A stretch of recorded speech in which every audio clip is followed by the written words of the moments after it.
Our next progression of our abdominal marching with the band is beginning in a tabletop position here. The band is around my legs. I'm going to check in again that my pelvis stays in neutral. I'm going to inhale here, exhale. I'm going to reach one leg out long on that 45-degree angle. So my right hip flexor is having to work here against the band, while my moving leg adds resistance to challenge that movement. I'm going to inhale here, exhale to slowly pull that leg back into tabletop to reset back to my start position. So again, as we reach that moving leg out, really the working leg is the non-moving stationary leg, in this case, my right side.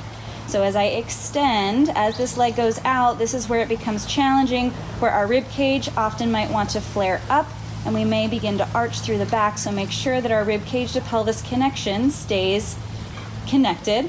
And then from here, challenging that hip flexor, and then slowly bring it back in.